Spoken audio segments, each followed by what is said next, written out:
over to you, Luísa, for your case study. Okay, thank you. So I would like to actually start by talking about 6 different principles that helped me throughout this program. I'll try to be short, but that also guide me as a product manager. So the first principle is on love the problem, not the solution. And this was core to me. I identified an acute problem that could be tackled from several different angles. And it was critical to have the self-discipline to focus on the problem and not to get too attached to a specific solution. And then in the end, it was also all about vision, tied to the point above, but a strong vision works as a lighthouse. And then, you know, it stays almost the same irrespective of the solution you choose. So again, don't get too attached to the solution. And this is critical when faced with tough decisions. And then it's providing value over features. And for me, this is definitely a muscle I had to work on, and this MBA really helped me to strengthen it, especially, you know, I'll talk about it later when we're on the blue ocean canvas, but it's really focusing on what value we are trying to provide for our niche instead of features that I assume are relevant or something along those lines. Was to focus on a small scope, but that provides high impact. So it's better to start with a small scope that really solves something for your niche than trying to solve everything from the get-go. And this might seem scary because of competition out there, but it's really worth it to nail this down. And this one is related to what I already mentioned earlier. You know, users first, solution second. I guess in essence, do not get too attached to a solution, but really think of your niche. What problem do they have, and focus on their needs. And then lastly, you know, about unvalidated assumptions, you know, I worked with a couple of unvalidated assumptions, and I think that is okay as long as you understand the risk associated to that and the type of impact that it can have. And this was, again, quite important for me during the MBA, and I think also as a product manager is quite a good principle to work with. Then, in terms of the process, shortly on, you know, how was this MBA course for us? We started by defining the problem and how acute the problem is. So we spoke to potential users. What are they saying about the problem, and how acute is this problem for them? Then we flipped this problem into an opportunity, and we used what we learned in this first step, and then flipped the problem statement into an opportunity, into a vision in the end. And then that allowed us to come up with an MVO, that means a minimum viable offer, where we defined the core value that we want to provide for our users, and, you know, how does it stand out against others. And this was perhaps one of my favorite takeaways of the course, was working on the blue ocean canvas that really forced me to think of value and what value do I offer, how can I stand out from what's already out there. And that's what I had to drill down on and focus on for the remaining part of the course.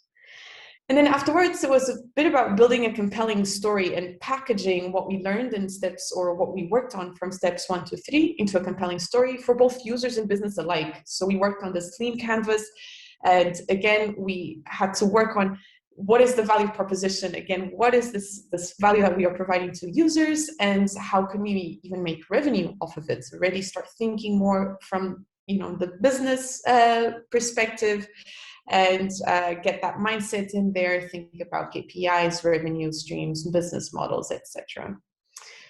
Then it was all about learning, and this is where, I'll be honest, that's the step where I am at the moment. And it was about creating artifacts to learn from our niche. So that's, to me, where the worlds of product and design come together, and we worked on user journeys, mock-ups, prototypes, and here I slightly deviated from the course content, but I'll explain that later. But I'm still working on these prototypes and demos. And then finally, as a next step, need to finish this work on the prototype and the demo, and then iterate it against our vision, against our original goals. If there's no comments or questions, then I'll move on to more like specific nitty-gritty what we did. So in terms of the problem statement, it's a bit long, but what I've come up with for now is that we believe that doctors are frustrated because they don't know their patient's health history and they don't have enough time to get that full picture.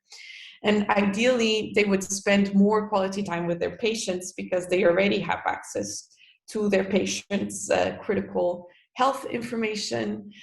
And that is a problem statement. And I have to say here, initially, I had a slightly different problem statement because I targeted, my niche was chronic health patients, but I pivoted later to shift the focus to doctors. I'll explain more on this pivot and why and exactly what it meant later on, but this is a problem statement that my Blue Ocean Canvas, the Lean Canvas, etc., what they're built on is on this problem statement. So we worked on our first experiment. The goal was to validate this hypothesis that doctors lack of quality time with patients is a real acute problem. And so for this, we reached out to potential users. And for me, this meant a mix of patients and doctors because of this pivot that I had throughout the course. And you can see here, although it's quite small at the moment, but we conducted some research interviews.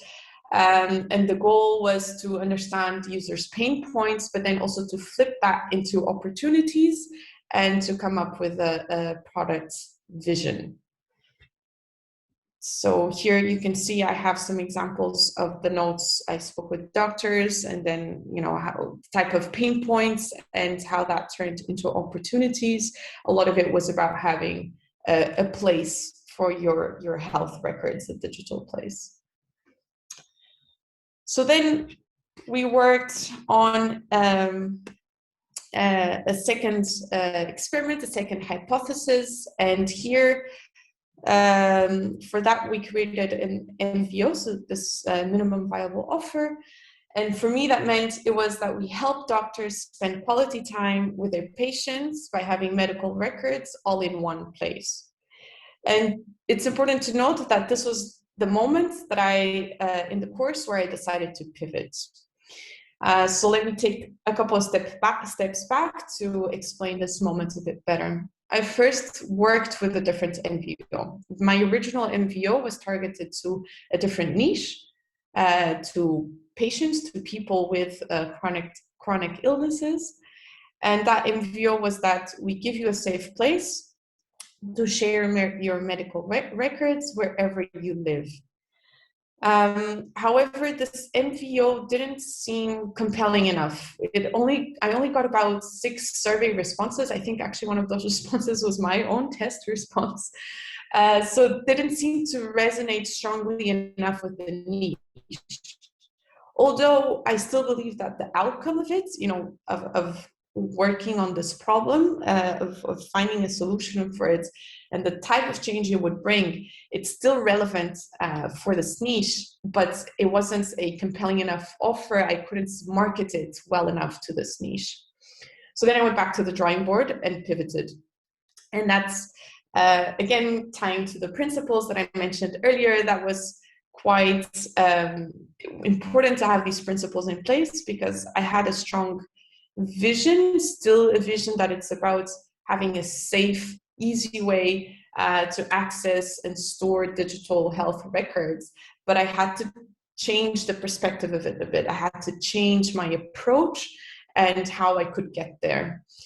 And that is why I decided then to focus on doctors, especially because, from the interviews and my experience as well, I believe that here in Europe, we are not really used to paying for things related to health. So it was very difficult for me to justify how can I make this a marketable, how can I make this a profitable product to my original niche. And if I shifted the focus to doctors, there seemed to be a bigger opportunity there, something that I could really work with.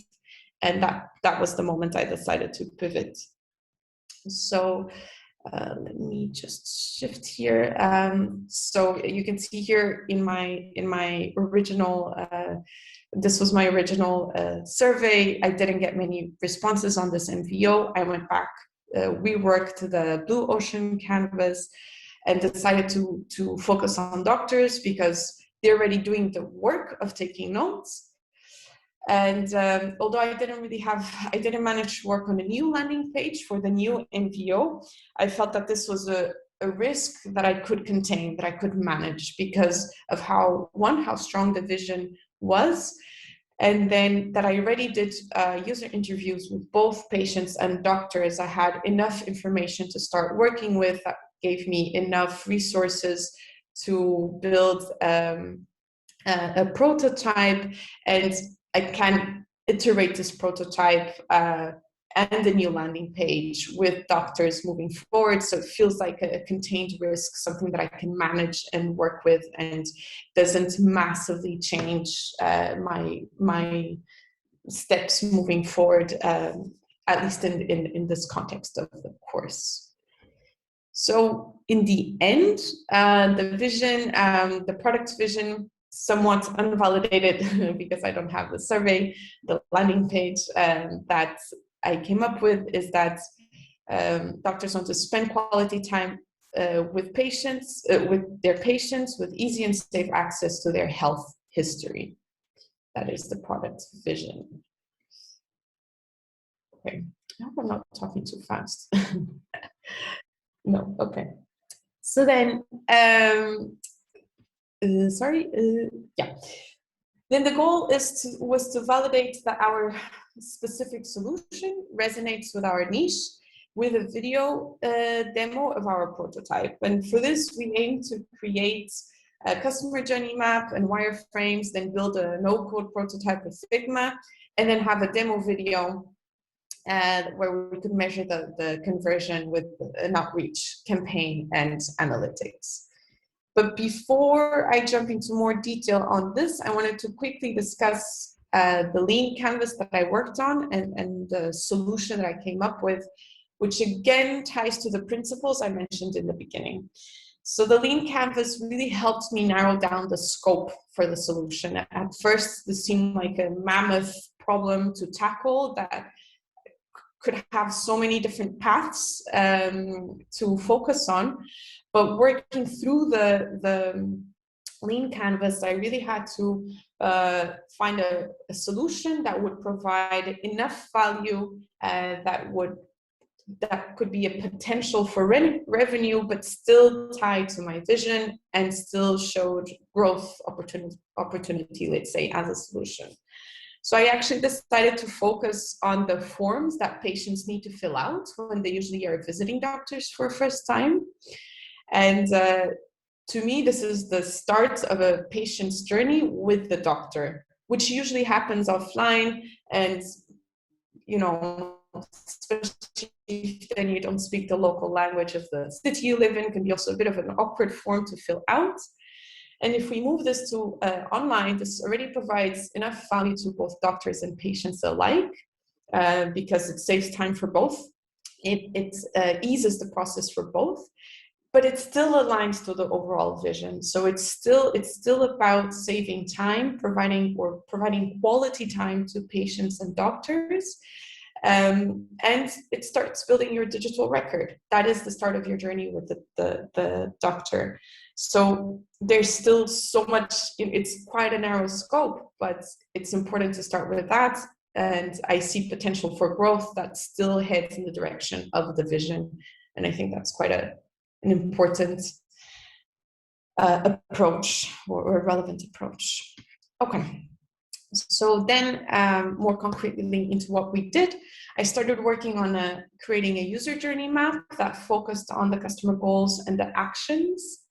And then I distilled that into some low fidelity mock-ups, and that's what you'll see in the next slide. It's not in the slide yet. And then that's when I deviated slightly from the course. This might come as a little bit of a surprise to you, Henry, but No, so I first, what I decided to do, because of the nature of my job and also the type of organization that I am in, working at Zalando, it's quite a large organization. I decided to, instead of spending too much time building a high fidelity prototype at the moment, I wanted to work on priority guides. And what are priority guides? So these are just guides of content that are sorted in hierarchy. So what is the top is, at the top is the most important content, and this is based on relevance for users and also business goals. And then you write down the content, and at the bottom is the least relevant content. So this is more about me bringing, as a product manager, bringing together what I have learned about users and what the business goals are, breaking this down into a hierarchy of content, but not necessarily thinking of how to organize this content in a design or in a mock-up. Why did I do this? Again, because I work in such a large organization, there are so many skilled designers that their focus is to work on a solution design. I felt that for me as a product leader, or trying to strengthen this muscle as a product leader, it's more about the decision making and how I communicate these goals and priorities to the designers or the rest of the team. And so that's why I decided to focus on this first.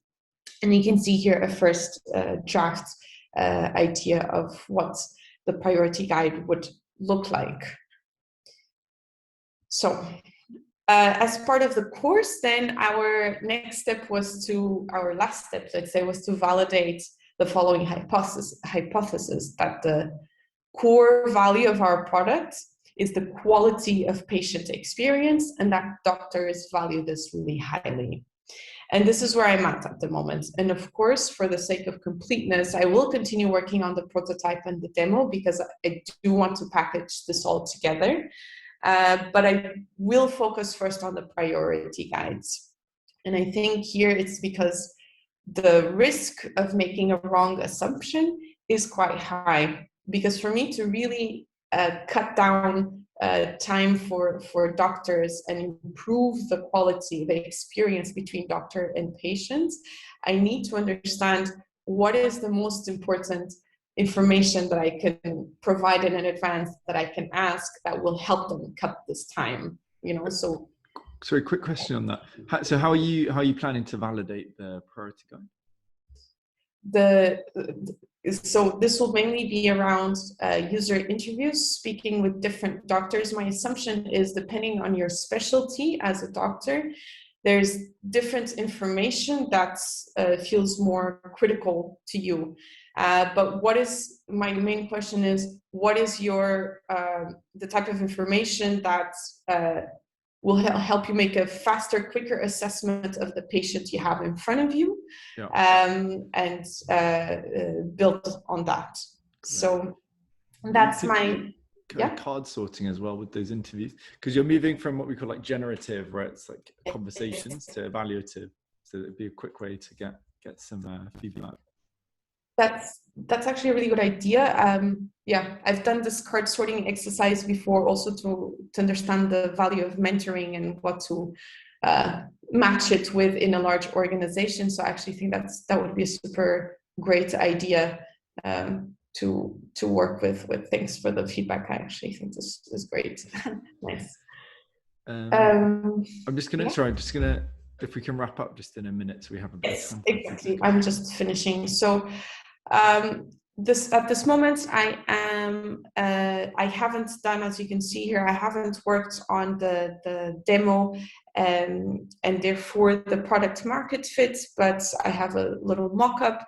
My idea afterwards, once I have this demo, is to fit this into the product market fit engine, identifying our high experience customers that will provide us the necessary feedback to continue iterating the solution against the vision. So that's what I have here as next steps. And in terms of learnings, for me, it's just about the importance of telling a compelling story. And this ties to so many different points throughout the course, be it the lean canvas, the user journey, etc. And then also understanding my strengths as a product manager, especially in the context that I'm in the type of organization that I'm in, and what are the muscles I need to work on to strengthen my position. So I think these were my main takeaways from the course. And Awesome. that's it. Really nice. A really good presentation.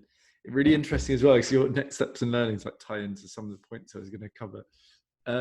I'll start with just some quick bullet points on feedback on the case study, and then talk about sort of general comments for you.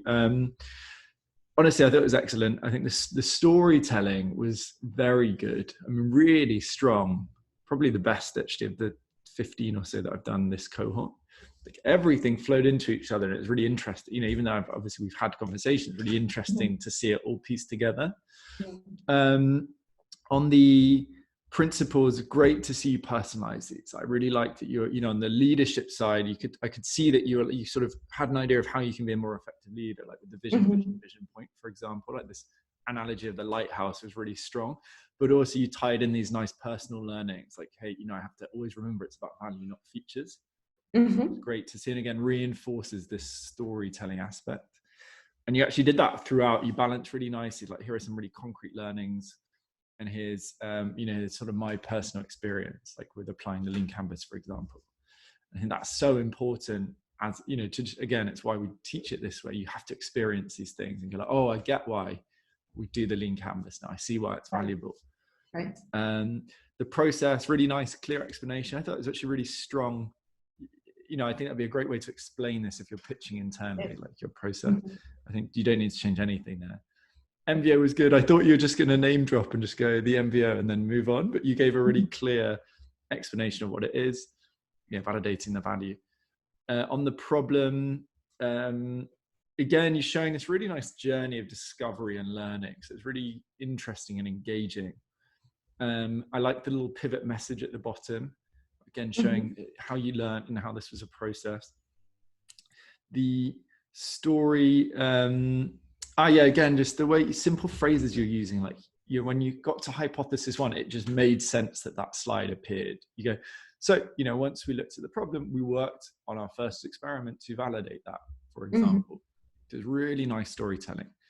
The hypothesis 1, there's a good explanation. This slide was actually clear as well.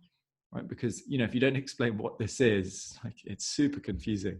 So we're just going, we spoke to people and then sort of highlighted where the key frustrations were, flipped them to opportunities, crystal clear. And it shows to me that you've really taken on board like everything we've tried to teach. On the hypothesis 2, this and the vision, I think was very strong, compelling. I really like this focus as well of, you're confidently asserting this sort of unique insight around quality time. And I like that. I think that's really, it's your North Star, really. Right. That's a really strong trait for a leader as well, as being, you're going to get a lot of people being like, no, let's try this thing or this thing. And just being, no, this is the thing we need to focus on, I think is really important. And I thought that was really, the vision statement was very strong as well, sort of representing all of that. Apart from that, I think general comments, I love to, there's a few things I think is excellent, because I know you're relatively new to product, but like excellent strategic thinking, like throughout the program. Like I can see that you're visiting things in a really objective way. You're thinking long-term, you're talking about revenue and the decision to pivot. And I didn't feel like that was in any way a knee-jerk pivot. Right? It just felt like a very calm, rational decision, which is great because it's hard to make these kinds of decisions. And I think that, and the same with like the priority guide, I think really good that you just went, actually it makes more sense for me to do the priority guide before prototyping. Great. Like, better than, again, we always say we're going to give you frameworks, but you have to work out what makes sense in your context. So it shows for me this sort of maturity and growing confidence, which I think is a really good foundation, right? Having that strategy, that leadership, storytelling, the understanding of customer insight now. So I think you've got a really good foundation, and you're still persisting, which is great. Again, like doing the pivot and persisting with the building out a solution, I think is, again, very, very good signs. It's, I was writing this logical, persistent, like very objective with everything. I think that's really strong traits. And I think, ultimately the next step, I think there's two sides to this. I think one, I would definitely keep pushing with the solution and product market fit engine. Yeah. I think the prototyping is like, you don't need to become an expert at Figma, but starting to understand some of the usability principles, and also just being able to quickly mock something up yourself and test it. Again, it's about go and get this stuff done. So I think that's valuable. The product market fit engine will be really valuable in having another of these aha moments and seeing that, I could really apply this in my day-to-day work. So I think keep sticking with that, and any support, we're on Slack, any questions you have, happy to help. And I think on the other side, it is, as you're already doing, it's about working out, okay, how can I now fit some of these principles and frameworks like into the reality of your day-to-day work. And we can help you with that, but ultimately that's going to be down to you. I think you're already doing it, so I'm not so much worried about that at all. Actually, I think it's just to keep doing it, essentially. Exactly. Agreed. Sounds good. Yeah, I definitely want to continue working on the Figma prototype. It's just I had to prioritize time. No, completely fine. I mean, you'll be fine now working on that yourself as well. And again, we're always there. If you have any questions you post, we'll be responding. So I think that's it. I think next step is just building up. As I said, I think the foundation's there. So I think now it's just more repetitions with everything. Yes. The strategy, customer insight, vision, everything. And I think then you're in a really strong position as a product manager. Perfect. Sounds great. Thank you so much, Henry. No, thanks so much, Luísa. Been fun having you on the program. And really nice to actually see this journey sort of wrapped up at the end as well. Yes, it is. It feels very like how you say cathartic. Yeah, and it's like exactly. No, congrats, because again, big decision pivoting, and I think you've done a really good job. Again, this case study just has ticked all of the boxes, I think, for me, apart from the Figma and the PMF engine. It's a question of time. It's not important. Awesome. Well, have a good day, and we'll stay in touch over Slack and in the community as well. Sounds great. Thank you so much, Henry. No, thank you, Luísa. Speak soon. Bye-bye.